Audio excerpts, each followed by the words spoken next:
Me presento, mi nombre es Natalia Fernández Laya, especialista de programas en comunidades de práctica del IPE UNESCO, Oficina para América Latina, y actualmente coordino el desarrollo estratégico de la red de especialistas, esta comunidad tan querida por todos y todas. Antes de comenzar, si no afecta su conectividad, los invitamos a prender las cámaras para conocernos un poco más. Y también quisiera solicitarles a quienes no lo hayan hecho todavía, tengan a bien renombrar su usuario de Zoom, escribiendo nombre, apellido y país o institución. Les recuerdo también que tenemos un mail como canal de ayuda por cualquier inconveniente técnico o consulta. Lo dejamos a disposición a través del chat del Zoom. En estos momentos nos encontramos en la sala general del taller, en donde enseguida les presentaremos a la y los panelistas que nos acompañan en esta primera parte del taller. Luego del panel de apertura, serán divididos en los grupos temáticos que se inscribieron. En caso que no hayan podido inscribirse a alguno de los grupos o estén en lista de espera, en función de las vacantes disponibles, serán reasignados aleatoriamente. Sepan que por suerte tenemos un gran número de inscriptos y un cupo limitado a las salas de grupo. Haremos nuestro mayor esfuerzo. El acceso a las salas de grupo se hará de forma automática y los recibirán las y los moderadores de sala. Allí durante 50 minutos debatirán y co-crearán de manera colaborativa, siguiendo una consigna que oportunamente explicarán las y los moderadores. Finalizando este tiempo, regresarán a la sala general.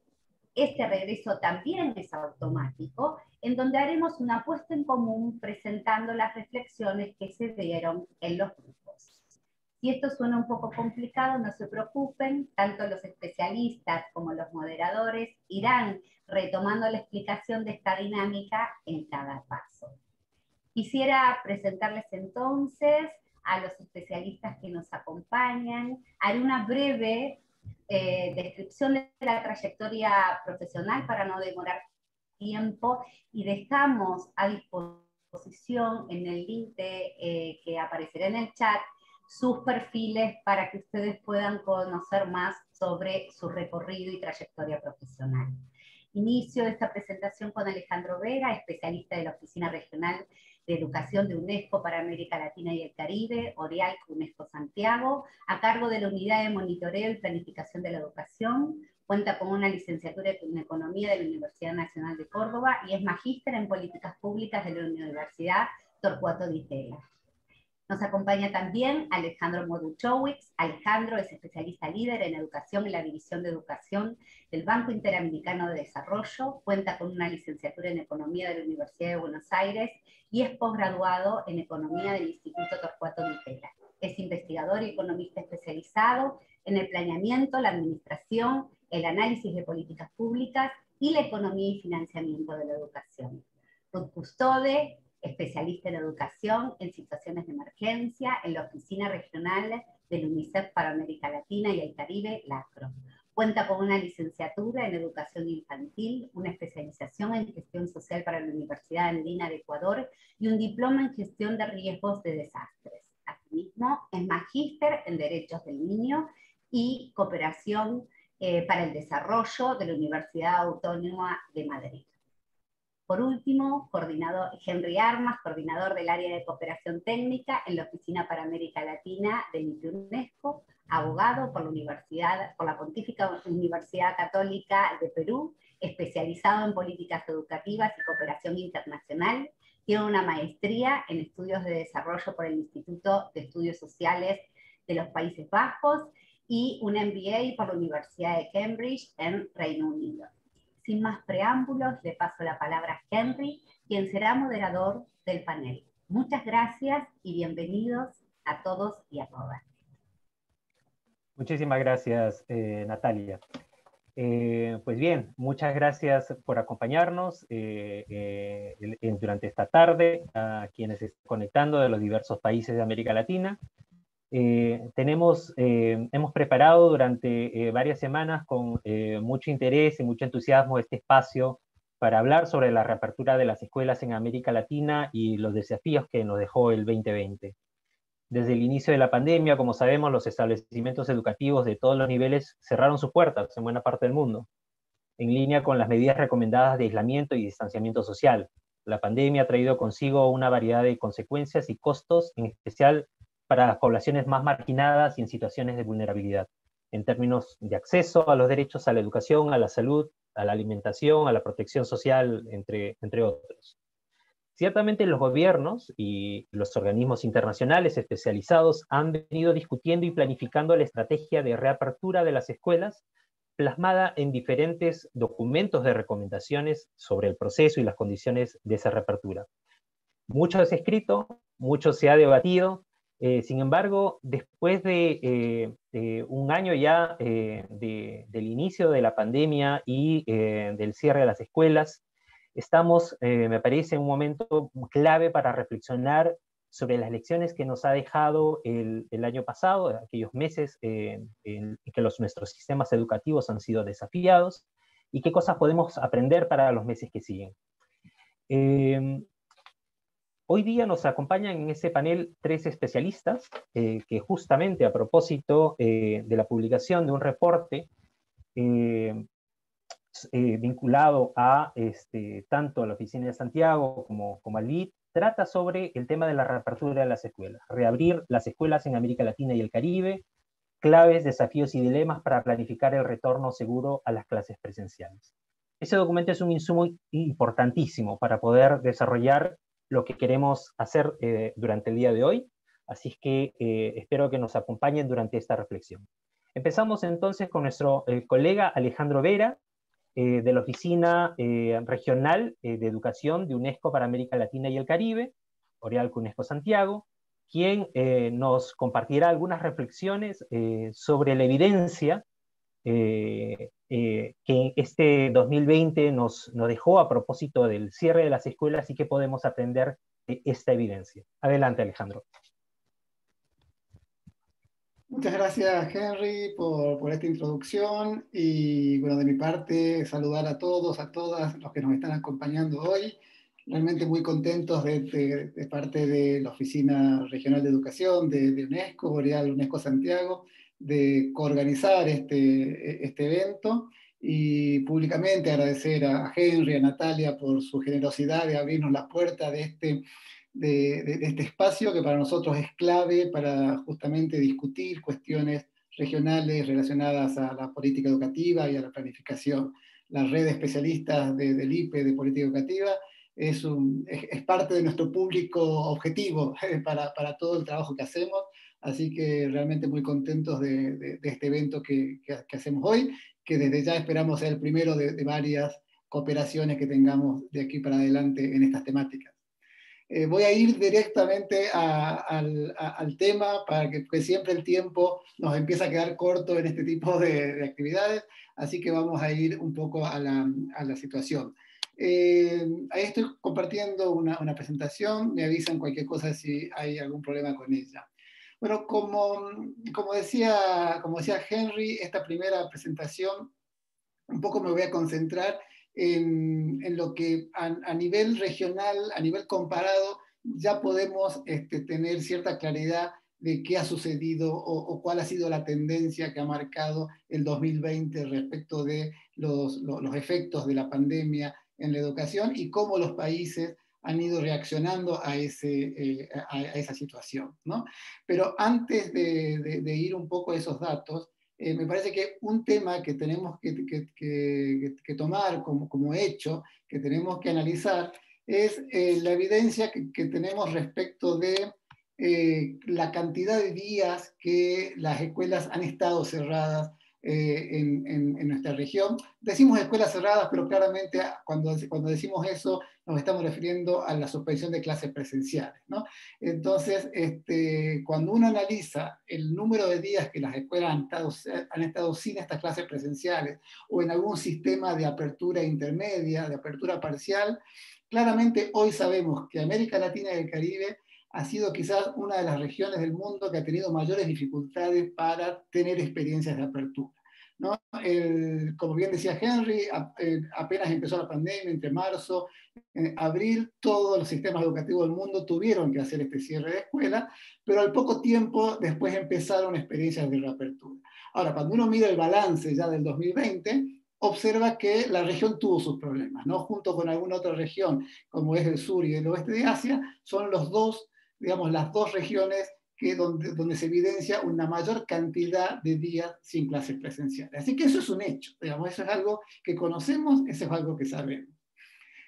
También tomando un poco de la introducción de Henry, a medida que esto sucedía, a medida que los sistemas se iban cerrando y comenzaba todo un proceso de cómo responder, la comunidad internacional, los organismos como la UNESCO, UNICEF, el Banco Mundial, el BID, la comunidad internacional que de alguna manera trabaja en temas de educación, empezó rápidamente a generar un conjunto de recomendaciones, propuestas, lineamientos en ambos sentidos. Por un lado, cómo abordar los efectos de la pandemia para asegurar continuidades educativas, para trabajar con poblaciones en riesgo, y empezar a pensar en esa reapertura que si bien en marzo, en abril, en mayo del año pasado todavía era muy lejana, pero que en algún momento iba a comenzar a suceder. Entonces hay una cantidad de documentos en ese sentido, de los cuales podríamos pensar que existe cierto consenso internacional respecto de cómo debiera hacerse este proceso. Es decir, el deber ser, la teoría está clara, ¿no? Cómo tenemos que ir hacia una reapertura de escuelas y hacia aminorar los efectos negativos que la pandemia ha tenido y está teniendo en la educación. Sin embargo, del dicho al hecho hay una distancia, y justamente esa preocupación, digamos, qué posibilidades, qué condiciones tenían los países de América Latina y el Caribe para implementar estas recomendaciones, fue la pregunta principal que guió la elaboración de este reporte, que desde UNESCO Santiago y junto con los colegas y amigos del Banco Interamericano de Desarrollo, nos propusimos a mediados del año pasado. Ese reporte que está allí, que pusimos como documento de discusión o de trabajo para este evento, de alguna manera se hacía esa pregunta, ¿no? ¿Qué condiciones estructurales existen en los países de América Latina y el Caribe para poder implementar estas recomendaciones que todos los organismos estaban haciendo? Para eso hicimos un recorte, no miramos todas las dimensiones que se proponen en las recomendaciones, sino que nos concentramos en algunas que están bastante ligadas a lo que podríamos denominar recursos educativos. Entonces, allí, las tres dimensiones de recursos que analizamos fueron lo que llamamos escuelas seguras, no lo llamamos nosotros, lo llaman los marcos, que un poco engloba los temas de infraestructura, de acceso al agua, todas las cuestiones de bioseguridad.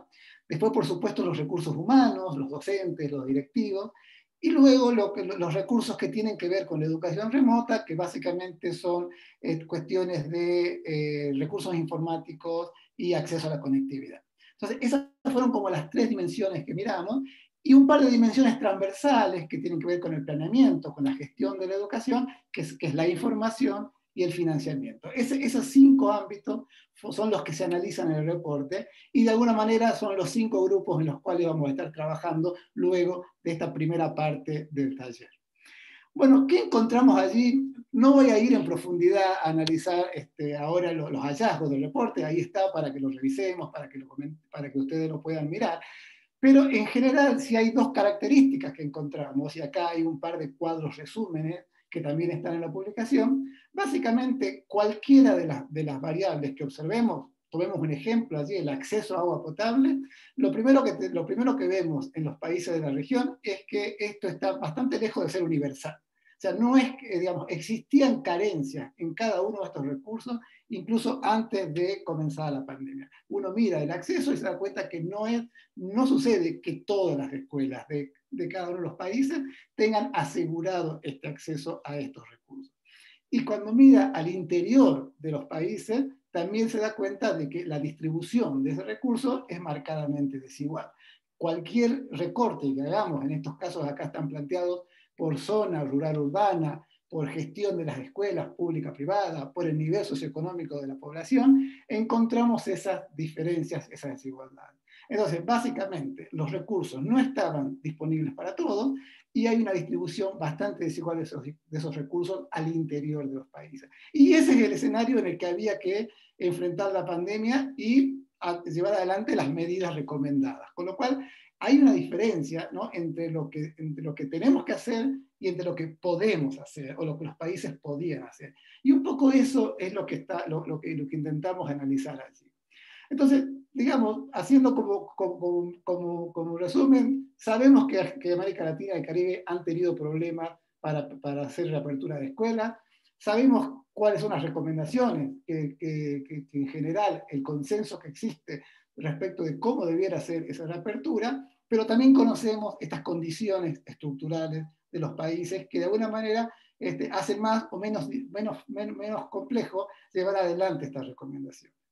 La pata que nos falta, que vamos a estar conversando con ustedes seguramente en los grupos, es realmente qué ha pasado, ¿no? Realmente cómo los países, en el marco de todas estas carencias, en el marco de todas estas dificultades, han llevado adelante tanto el sostener la educación como intentar la apertura. La evidencia que tenemos sobre eso viene en general de una encuesta global que se viene implementando desde el año pasado, que es un proyecto conjunto entre UNESCO, UNICEF y el Banco Mundial, que le pregunta a los países justamente cómo están reaccionando a esta situación. Ya hubo 2 aplicaciones de esa encuesta en 2020 y está en marcha una tercera. Ya para ir cerrando mi presentación, ¿qué sabemos de lo que los países nos cuentan que han estado haciendo durante este periodo? Básicamente, en esta diapositiva quería comentar las 3 o 4 generalidades que allí ven. La primera es la falta de generalidad, es decir, acá no hay una receta, no hay un libreto. Cuando uno mira lo que los países están haciendo, lo que los países responden, realmente la situación es sumamente heterogénea, digamos, y esto da cuenta del segundo fenómeno, y es que la incertidumbre con la cual se está tomando decisiones realmente es importante.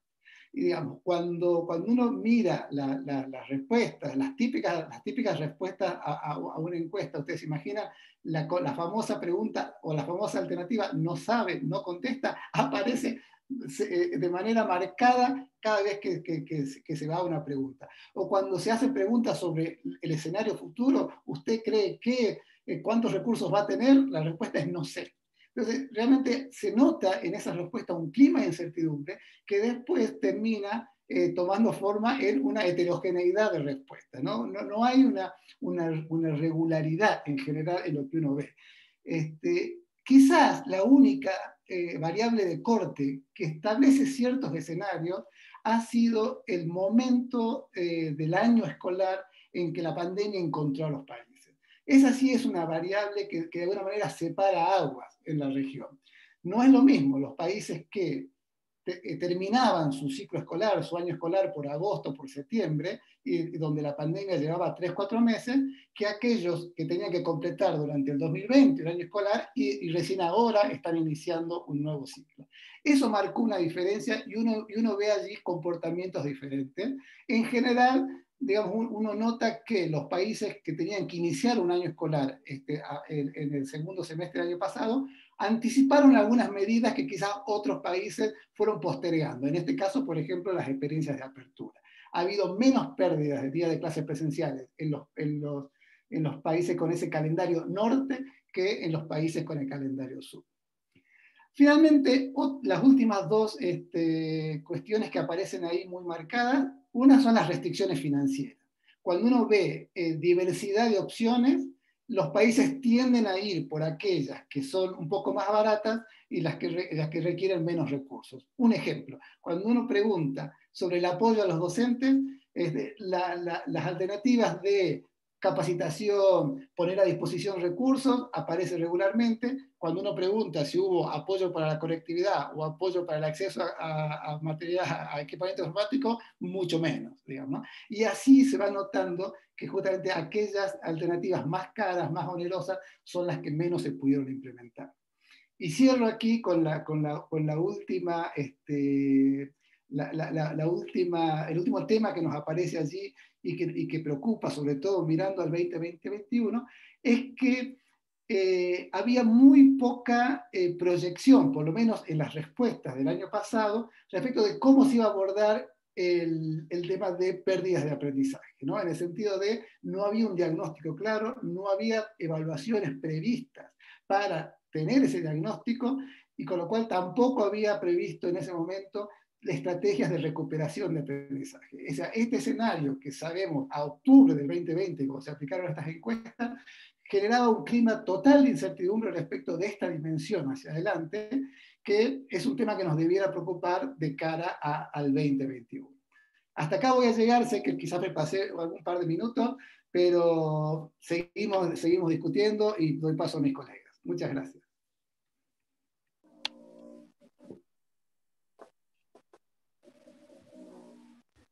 Muchas gracias, Alejandro, por este puntapié inicial en las reflexiones. Creo que nos dejas con varias preguntas y ciertamente muchas ganas de retomarlas en los trabajos en grupo. Así que vamos a ver cómo vamos con el proceso de reflexión.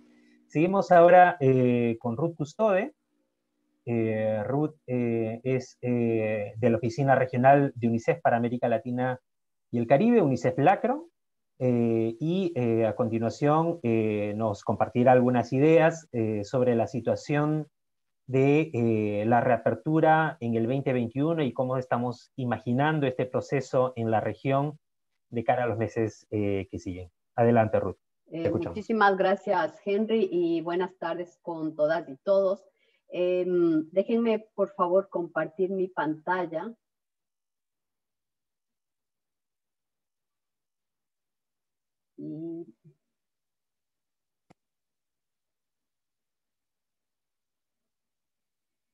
Por favor, cuéntenme si, a ver, un momento. Si ya la están viendo. ¿La están viendo sí, ahora? Sí, okay, la vemos. Perfecto. Bueno, entonces, realmente lo que yo les voy a comentar el día de hoy es un poco, hasta el día de hoy, cómo estamos en el proceso de reapertura en nuestra región. Ya Alejandro lo dijo muy bien, esta región ha sido la más afectada por el cierre de escuelas. De acuerdo a diferentes estudios que se han hecho, UNICEF también hizo, el mes pasado sacó un estudio que dice que mientras el promedio de días perdidos en otras regiones era de 97, en esta región era de 158 días. Y eso obviamente con cada mes que pasa se va agravando. Entonces, en primer lugar, vamos a ver lo que ya está determinado, está sistematizado por muchos estudios. Primero, ha habido una profundización de la crisis del aprendizaje. Si ya antes muchos de los países de esta región no alcanzaban los mínimos esperados en las materias básicas como matemáticas, lectura y escritura, bueno, pues eso se ha agudizado. Pero lo peor de esta crisis es que los efectos negativos son todavía aún mayores con los grupos vulnerables. ¿Y a quiénes nos referimos? Obviamente a los niños que no tienen acceso a conectividad, que viven en zonas remotas, que tienen una discapacidad, que son niños migrantes o refugiados y que realmente no han tenido acceso a ningún tipo de modalidad de educación a distancia. Y aquí yo creo que es necesario puntualizar y también reconocer el esfuerzo de los ministerios de educación en poner diferentes alternativas de educación a distancia. Ustedes pueden ver que hay muchísimas alternativas ahora hoy en día. Hace un año había muy pocas, pero ahora tenemos plataformas en línea, tenemos programas de radio, programas de televisión, tenemos materiales impresos, una serie de alternativas. Sin embargo, todavía no ha sido posible medir a cuántos hemos llegado con esas alternativas y lamentablemente los niños de los grupos vulnerables son los que se quedan todavía. Pero ¿qué nos preocupa más? Mientras más tiempo estén fuera de la escuela, bueno, ya muchos estudios nos dicen es menos probable que regresen. Un estudio del Banco Mundial nos dice que se estima que la deserción aumentará en un 15%. Entonces estamos hablando de números bien fuertes cuando ya antes de la pandemia esta región tenía alrededor de 12 millones de niños fuera de la escuela. Y luego tomar en cuenta que esta no es solamente una crisis sanitaria, sino que además de afectar profundamente el aprendizaje, afecta el bienestar y la seguridad. Entonces aquí tenemos temas de riesgo de embarazo adolescente, explotación sexual, matrimonio infantil, violencia y otras amenazas a las que están expuestos los niños cuando no están en un ambiente protegido, que es el de la escuela. Sin hablar tampoco de todos los servicios que da la escuela que se pierden. Por ejemplo, los servicios de salud, por ejemplo, el acceso a los programas de alimentación escolar. Sabemos que muchísimos niños de nuestra región tienen algún tipo de alimentación escolar en la escuela y muchas veces la única comida nutritiva al día. Y luego, obviamente, a espacios de recreación, a espacios de apoyo psicosocial. Entonces, eso para que vean el panorama, que es bastante crítico. Luego, esto es hasta el 31 de marzo, ya les voy a contar que ya hay cambios. Entonces, hasta el 31 de marzo, esta información viene tanto de todos los estudios y el mapeo que tiene la UNESCO, como el tracker que tiene UNICEF, pero también viene de un informe mensual que saca UNICEF con la información enviada por las oficinas de país que están trabajando directamente con los ministerios de educación. Entonces, hablamos que hasta el 31 había 10 países y territorios con las escuelas totalmente cerradas, ¿sí? 9 países que habían abierto completamente sus escuelas, un promedio de esta cifra, perdón, no está bien, 163 días, ¿no? Era 158 hasta el mes pasado, ahora se estima que 163 días de pérdida de clases presenciales de marzo a marzo. 18 países y territorios que todavía tienen una apertura parcial de sus escuelas, ¿sí?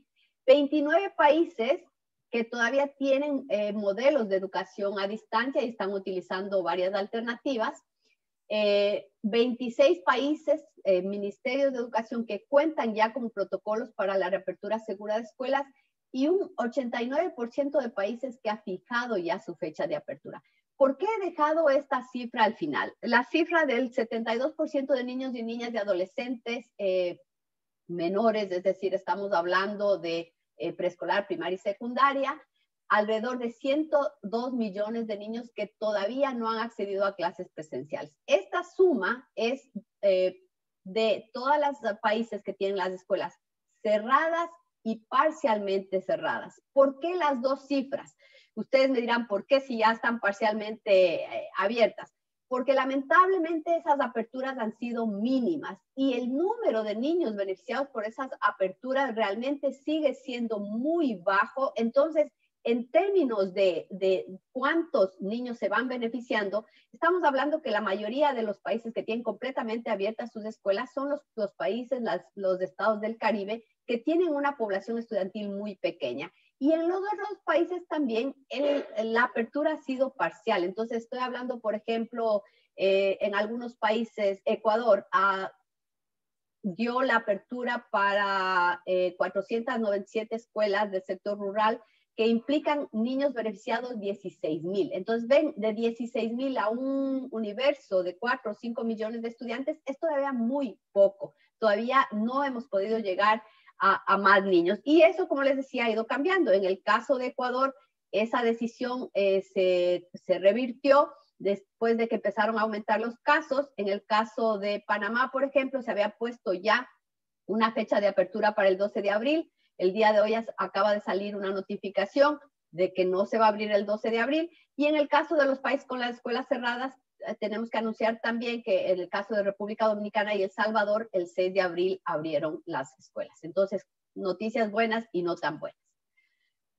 Luego, bueno, ahí para que tengan una idea, ahí está los países. Entonces, esa es la nomenclatura que ha usado UNICEF en su estudio: cierre total, cierre parcial, apertura total, en receso académico. Y también en el caso de Brasil se ha tenido que hacer una nomenclatura especial, bueno, porque han ido abriendo como a diferentes épocas, y esto también porque es un estado federado. ¿Cómo se han abierto? Bueno, la mayoría de casos ha sido una reapertura escalonada. En el caso de Costa Rica, por ejemplo, se creó un grupo interdisciplinario que planificó esa apertura gradual y va controlando también cómo se está dando. En el caso de Chile también se han hecho numerosas reuniones para aprobar esto. En el caso de Paraguay se ha revertido también la decisión. Al principio se decía que iban a quedarse hasta diciembre con la educación a distancia, pero ahora ya han empezado a abrir. Y el caso de Uruguay creo que es el único caso con una reapertura progresiva que comenzó en abril y que en junio se completó y bueno, que ha ido cerrando o abriendo, pero realmente en focos muy específicos. Luego, ¿cuáles son las principales acciones? Bueno, aquí dice acciones apoyadas por UNICEF, pero realmente son las acciones que todos hemos apoyado. Todos los temas de agua y saneamiento, porque uno de los grandes problemas de esta región es la falta de estos sistemas de agua y saneamiento o sistemas precarios que ya había antes, ¿sí? El apoyo al regreso a la escuela, especialmente en temas de distribución de útiles, en temas de conectividad, ¿sí? Porque también es otra cosa que lamentablemente era un privilegio de unos pocos. Todo lo que son recursos y contenidos en línea, apoyo pedagógico, apoyo psicosocial y todo lo que es la rehabilitación también de infraestructuras. El tema de apoyo a temas de primera infancia todavía es un apoyo que no se logra evidenciar, ¿no? Entonces, ¿qué hemos aprendido de todos estos procesos de reapertura, no solamente en esta región, sino también en las otras regiones? Entonces, bueno, la primera cosa es que no hay un impacto medible de la reapertura de la escuela y en la transmisión de la comunidad. ¿Qué quiere decir esto? Que no por reabrir las escuelas se han incrementado los números de casos de COVID en la comunidad. Y eso yo creo que es algo fundamental porque es lo que nos da la pauta de por qué en otras regiones sí se han abierto las escuelas y siguen abiertas. Existen transmisiones limitadas o no reportadas de niño a niño o de niño a adulto, eso es cierto, y en los más pequeños también la evidencia nos dice que hay menos probabilidades de esa transmisión o de que la enfermedad tenga también consecuencias graves. ¿Qué más nos ha demostrado la evidencia de las escuelas que han abierto? El refuerzo positivo de las intervenciones clave. ¿Cuáles son esas intervenciones clave? Las que hemos escuchado desde hace un año. El uso de mascarillas, el lavado de manos y los protocolos de bioseguridad y el distanciamiento han logrado que esas probabilidades de transmisión disminuzcan. Y la adopción de enfoques flexibles, ¿sí?, está demostrando ser eficaz. ¿A qué me refiero? En la mayoría de países han sido reaperturas escalonadas, pero también utilizando modelos híbridos, es decir, tanto educación en casa como educación semipresencial para mantener el distanciamiento físico, alternar horarios, alternar grupos. Entonces, ustedes ven que eso ya realmente son las 3 medidas que se están usando. ¿Qué más hemos aprendido? Que los procesos de reapertura no pueden tener una misma receta para todos, es decir, no puede haber una decisión nacional, porque deberían estar basados en un análisis de los riesgos, pero también en la capacidad de cada contexto y también saber si es que hay o no casos de transmisión. Entonces, si hay zonas rurales donde hay un índice nulo o cero de casos, pues no hay el por qué mantener cerradas esas escuelas, más aún considerando que esos niños están en mayor riesgo y que no tienen acceso a ningún tipo de educación a distancia o conectividad. ¿Qué otra cosa? El compromiso es fundamental de todas las partes interesadas y estoy hablando de que este no es un problema solo de educación, es un problema de todos, las autoridades de salud, los padres de familia, los estudiantes, todos tenemos que ser parte. Los gobiernos locales tienen un rol fundamental en esta reapertura y en el aprendizaje que tenemos. Y es clave, obviamente, seguir abogando por reforzar los recursos del sector educativo. Ya Alejandro lo decía, los recursos del sector educativo en esta región nunca han sido muy altos y lamentablemente en vez de subir muchas veces decrecen. Entonces necesitamos disponer de recursos suficientes y flexibles que nos permitan tomar esas medidas de mitigación de riesgos. Y otra de las cosas es también que necesitamos aumentar la confianza de los padres de familia y de los educadores. ¿Cómo vamos a lograr esto? Bueno, empezando a abrir con esta apertura paulatina, sistematizando, mirando qué es lo que pasa y comunicándolo, pero también promoviendo y abogando por la vacunación de los docentes y de las autoridades del grupo que está con los chicos. Entonces creo que esos son grandes aprendizajes que tenemos. Y ya para terminar, algunos mensajes claves. Las decisiones de reapertura deben partir de una evidencia epidemiológica, de un análisis del contexto, incluyendo también el análisis de cuáles son esos factores socioeconómicos del contexto local. Tomemos en cuenta que si una familia tiene que dedicarse a apoyar a los niños en un proceso de educación a distancia, seguramente uno de los padres no podrá seguir trabajando. Los cierres de las escuelas, ya lo hemos evidenciado, están teniendo consecuencias devastadoras. Y mientras más nos demoremos, esta crisis se puede convertir en una catástrofe de aprendizaje y que está marcando el futuro, no solo el presente, sino el futuro de esta generación. Y definitivamente, si los gobiernos deciden mantener las escuelas cerradas porque hay muchos casos, porque las autoridades de salud no lo recomiendan, pues necesitamos garantizar oportunidades de aprendizaje remoto a todos los niños, niñas y adolescentes. Si un solo niño se queda fuera, ¿sí? Y si el agua y saneamiento y la conectividad siguen siendo privilegio de unos pocos y no un derecho, definitivamente no habremos hecho nuestra tarea. Y con eso les dejo. Muchísimas gracias. Muchísimas gracias, Ruth. Pasamos ahora a la última presentación a cargo de Alejandro Morduchovic del Banco Interamericano de Desarrollo, quien nos compartirá unas reflexiones sobre los desafíos desde el planeamiento. Tenemos 10 minutos para la siguiente presentación, así es que damos el pase a Alejandro. Adelante. Muchísimas gracias, Henry. Muchísimas gracias al IPE UNESCO, a Orial por la invitación. Aparte es un gusto para mí, un placer estar entre tantos amigos y volver a mi casa de antiguas épocas, que es el IPE, donde trabajé tantos años. ¿Sí? Muy buenas tardes a todos y todas. Bueno, en primer lugar voy a confesarles algo. Esta es la tercera, ya no versión, sino la tercera charla directamente que elaboré para este encuentro. La primera que preparé no me satisfizo a mí. La segunda no satisfizo a los organizadores, y espero que la tercera sí les parezca bien a ustedes. Esto me llevó a reflexionar sobre el tema que me pidieron abordar. ¿Para qué nos sirve el planeamiento educativo en este contexto de pandemia? Nos preparamos, nos programamos, planificamos incluso, tenemos todo listo, como yo con la charla, y de golpe el cambio inesperado, como el mundo con la pandemia. Permítanme entonces reformular la pregunta de un modo un poco más escéptico. No es solo para qué, ahora es, ¿nos sirve de algo el planeamiento educativo? ¿Debemos dejar de pensar en esos términos y esperar a que esto pase para volver a la práctica? Creo que hay algo de retórico en estas preguntas. La respuesta para mí, al menos, es un rotundo sí, nos sirve y mucho. Quiero traer a colación una frase de Eisenhower. En las batallas te das cuenta de que los planes son inservibles, pero hacer planes es indispensable. No es diferente, no debería serlo en nuestro campo. No solemos partir de la nada, ni siquiera cuando las herramientas nos puedan parecer, que no lo son, obsoletas, aunque sea para criticarlas, superarlas o reemplazarlas. Por eso, como en otras oportunidades, cuando se suspendieron las clases presenciales en casi todo el mundo, dadas estas inquietudes, hice algo que suelo hacer ante una gran desorientación de mi parte: recurrir a los clásicos, que por eso lo son, por su vigencia. En esta oportunidad me apoyé en esa pequeña gran obra que es Estrategia y Plan de Carlos Matus. Me topé con este libro por primera vez hace 25 años y no dejé de volver a él en momentos de crisis. He leído varias veces su primer capítulo desde entonces, los invito a leerlo o releerlo según el caso ahora.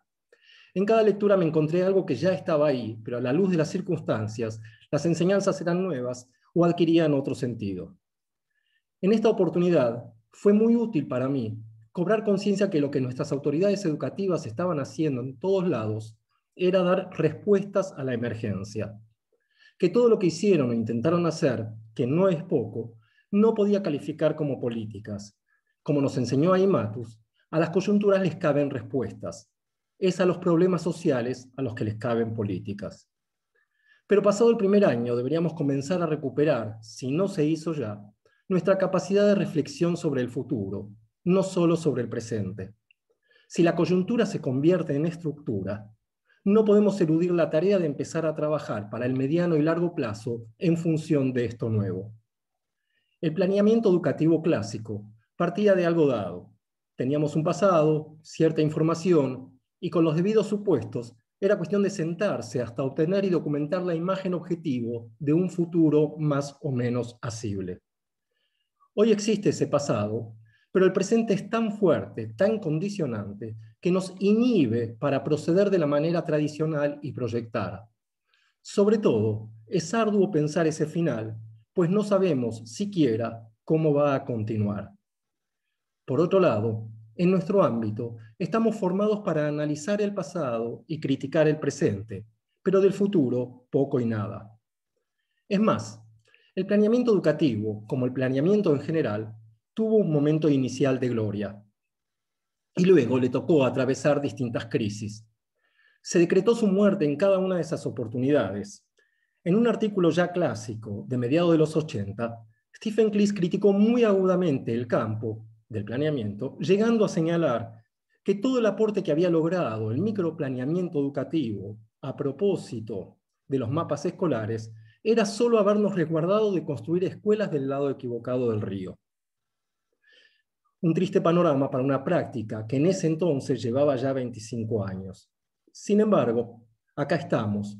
La disciplina ha sobrevivido, ha evolucionado, se ha ayornado. Hoy enfrentamos no una crisis del planeamiento, sino una crisis educativa que nos obliga a repensar ese planeamiento. En este momento en el que me invitan a reivindicar su vigencia, permítame apoyarme en Peter Drucker, que dijo que la planificación a largo plazo no es pensar decisiones futuras, sino el futuro de las decisiones presentes. Esto solo sustenta por sí mismo nuestro compromiso. No soy un teórico del planeamiento educativo, aunque sí me he apoyado y trabajado con sus herramientas desde mis inicios en el sector. Lo sigo haciendo, y con mucha mayor frecuencia en los últimos 12 meses. Los requerimientos para pensar y construir escenarios a partir de la pandemia fueron numerosos. ¿Y por qué nos importa pensar y desarrollar escenarios? No solo para comprender lo que sucede, sino por el interés y necesidad de influir en algunos de ellos, para alterar el curso inercial que, de otro modo, seguiría al escenario base si no se hiciera nada. Lejos estoy de haber pretendido o contribuido a alterar ningún rumbo. Pero esto no se logra de un día para otro. No me referiré al modo en que se vincula la reflexión y el conocimiento a la construcción de las políticas. Sin embargo, sí señalaré que, en lo personal, en este año, me enfrenté a interrogantes de todo tipo que surgieron tanto en mi trabajo como en mi diálogo con autoridades y otros colegas. No podemos responder sobre el modo en que evolucionará la matrícula, cuál será el presupuesto para el sector, si pasarán estudiantes de las escuelas privadas a las públicas, o cuál será el impacto sobre los aprendizajes después de un año sin presencialidad. No tenemos la bola de cristal, no nos pueden exigir, ni podemos exigirnos esa tarea. Pero sí debemos intentar reflexionar sobre las probabilidades de ocurrencia y sobre todo las implicancias de esos hechos. Es decir, cómo podría impactar el abandono, la falta de recursos, la pérdida de aprendizajes y las transferencias de alumnos del circuito privado al público. Son estas pocas cosas, no mucho más, lo que está en juego en estos días. Pero cada una de ellas, ni más ni menos, abre nuevos interrogantes y escenarios. Tantos que estas cuestiones se vuelven medulares. De no actuar y de perpetuarse, moldearán el futuro no solo de la educación, sino, como bien sabemos todos nosotros, el de nuestros países. Ya no se trata solo, un solo entre comillas, ¿no?, de estimar matrícula, calcular costos, conocer el difícil y cada vez más grave contexto socioeconómico, proyectar docentes o definir dónde construir una escuela. Hace tiempo que el planeamiento educativo no es solo eso. Ahora, una vez más, se trata de pararnos sobre los hombros de todo ese inmenso trabajo que deberá continuar para ver más lejos y pensar cómo actuar frente a sus resultados. El abandono, las restricciones al financiamiento, los menores aprendizajes y el cambio en la composición intersectorial del alumnado están a la vuelta de la esquina. El desafío es, hoy, ¿Qué propuestas tenemos para ofrecer? El desafío hoy es estrechar el vínculo entre el planeamiento y el diseño de las políticas, una relación que nunca debería haber estado ausente. Entonces, ¿sigue vigente el planeamiento educativo? Sí, claro, más que nunca, pero resignificado y de lograrlo potenciado. Muchas gracias. Muchísimas gracias, Alejandro.